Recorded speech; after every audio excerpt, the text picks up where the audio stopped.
what is going on, and welcome back to What Shall We Do Next. I'm Mike, your host, and I hope you guys are having the best day ever. Before I get started, guys, if you are new here, please subscribe if you haven't already done that. We're on the road to 82,000 subscribers, and I would love you to join me on this journey. So hit subscribe and join the fam. And also, guys, go follow me on all my social media. Links are in the description. I have Facebook, Twitter, Instagram, and even Snapchat, so go follow me on all of those. And as you guys know, I recently started a Facebook account, so you can add me on Facebook, and we can be Facebook friends. So go do that, link is in the description. And finally, be sure to turn on the notification bell right next to the subscribe button. That way you get notified every time I upload a video. Thank you! But once again, I am coming back at you guys with another creepy video, and today we are talking about another scary story. And this scary story is called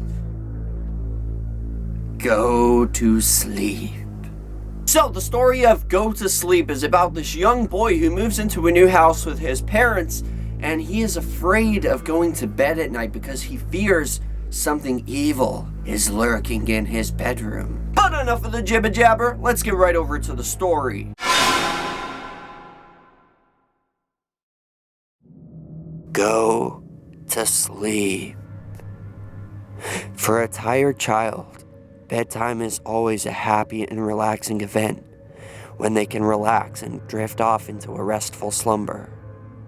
Some children complain when their parents force them to go to sleep before their bedtime.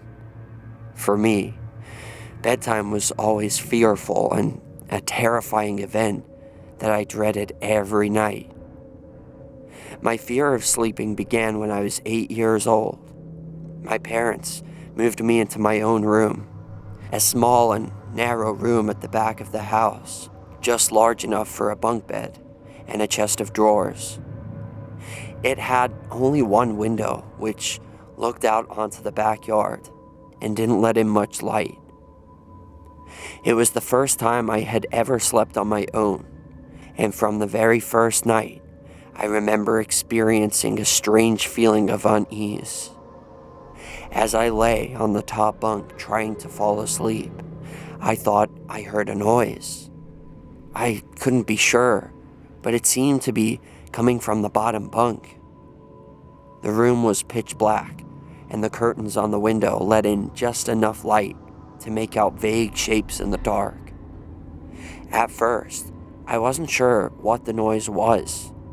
Sometimes the simplest of sounds can be the most unnerving. I listened carefully and realized that it was the unmistakable sound of bed sheets rustling in the dark. The bottom bunk was empty, but when I peered over the edge of my bed, I thought I saw something out of the corner of my eye. Something suddenly withdrawing out of sight into the bottom bunk. Something that did not wish to be seen. I lay there in disbelief, trying to convince myself that it was just my fevered imagination running wild. I turned to face the wall and closed my eyes, willing myself to fall asleep quickly. The rustling noise beneath me steadily increased until I couldn't ignore it anymore. Whatever was lurking in the bottom bunk began to toss and turn violently. Fear gripped my heart, and I had a terrible sinking feeling in the pit of my stomach. My pulse was racing, and I broke out into a cold sweat. I could hear the sheets thrashing back and forth below. Eventually, I couldn't take the tension anymore and cried out for my mother. Suddenly, the bunk bed began to shake violently, clattering against the wall. The bed sheets below me were still twisting and turning. I couldn't get out of bed in case the thing at the bottom bunk reached out and grabbed me by the ankle and dragged me off into the darkness. I was trapped in the top bunk, like a cornered rat, unable to flee. I clutched my blanket with white knuckles and waited. The door finally burst open and my mother came in to calm me down. Tears were streaming down my face. She lay down in the empty bunk and promised to stay there until morning. Eventually, I was able to fall asleep. The next day, as I played in the backyard, I kept glancing up at the bedroom window. Each time, A chill ran down my spine, and my hair stood on end. I felt like something was lurking in that room, watching me play and waiting for nightfall so it could be alone with me again. I tried to tell my parents about it, but they wouldn't listen to me. They just dismissed my claims as childish fears of the dark, and when night arrived, they ushered me upstairs and forced me to get into bed. "Go to sleep," said my mother. "Stop being such a baby." I didn't protest. It was no use. I resigned myself to my fate, climbed up into the top bunk, got under the covers, and waited. Lying there in the darkness, alone and frightened, I heard the quiet rustling of the bedsheets, and I knew it was starting again. But this time, it was different. I heard the sound of slow, rasping breathing coming from the bottom bunk. The soft, labored wheezing made me shudder. Only a flimsy mattress separated me from whatever was lurking below. Lying there, paralyzed with fear, I just wanted the thing to leave me alone. Its labored breathing became louder and louder. Then suddenly, I felt something long and thin poking at the other side of the mattress. I screamed in horror, and the bunk bed began shaking violently. My mother came rushing in and calmed me down with a comforting hug. Eventually, my terror subsided, and with her standing guard, I was able to fall into an uneasy sleep. This continued for weeks. Night after night, I would wake up to the sound of rustling sheets. And each time, I would scream for help, and the bed would begin shaking violently. As soon as my mother came in, everything would stop, and she would have to spend the rest of the night in the bottom bunk, just so I could go to sleep. It was a difficult time for my family. My grandmother was sick, and my mother had to go and take care of her. When I found out that my mother would be away for the whole weekend, I flew into a panic. There would be nobody to protect me from the thing in the bottom bunk. No one would answer my cries in the middle of the night. On the day my mother left, I rushed home after school and immediately stripped the bedsheets and mattress off the lower bunk and removed all the slots. My plan was to prevent the thing from having a place to sleep for the night. I hoped that this would somehow protect me. Unfortunately, that night proved to be the most terrifying experience of all. To this day, I still shudder to think about it. I managed to fall asleep, but in the middle of the night, something woke me up. The room was pitch black, and there was no noise, no rustling of sheets, no movement at all. However, something didn't feel right. Just then, I felt the covers on my bed begin to move. The horrifying truth suddenly dawned on me. The wretched thing that had terrorized me night after night was not in the bottom bunk. It was in my bed.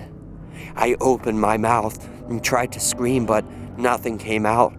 My eyes were wide with terror, and I lay motionless, barely able to breathe.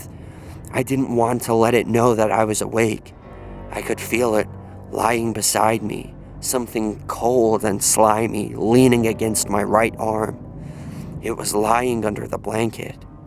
I could see its outline, but I didn't dare to look. All of a sudden, it rolled over on top of me, and I felt its weight pressing down on me. I will never forget that awful feeling. Hours passed, and I lay there motionless in the darkness, too frightened to move a muscle. I wanted to cry, but no tears would come out. Finally, I reached my breaking point, and I couldn't bear it a minute longer.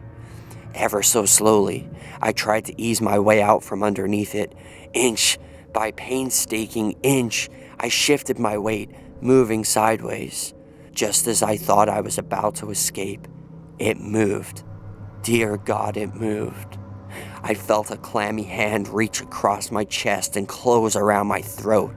Its grip gradually tightened, and I felt it squeezing my neck. The horrid, slimy thing began writhing and contorting under the blanket. I could hear the wheezing and rasping and coughing. I felt its breath against my face, foul and cold as ice. Dawn was breaking, and the first rays of sunshine were peeking through the curtains. I fought for dear life, but I was no match for it. As its scrawny fingers squeezed my neck tightly, I felt the life ebbing from me. I tried to scream, but the thing's grip was too tight. I was fighting to stay conscious when, suddenly, it released me and slowly withdrew, melting into the wall. I stumbled off the bed and scrambled out of the bedroom. When I got downstairs, I breathed a sigh of relief. I had survived the most horrible experience of my life. To this day, I still break out in a cold sweat at the sound of bedsheets rustling in the night. I spent the entire day trying to convince my father to spend the night in my room. It took some effort, but he finally agreed. Perhaps he was just trying to humor me while my mother was away. Whatever the reason, it proved to be a smart move because, in one night, it solved the problem for good. The very next morning, he stormed into my room and told me to pack a suitcase and that we were moving to a hotel.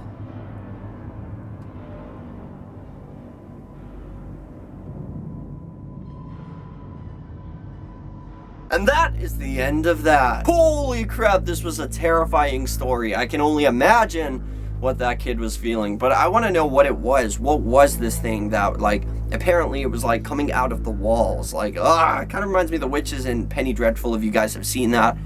It's just like when they come out the walls like that, but it was slimy and cold and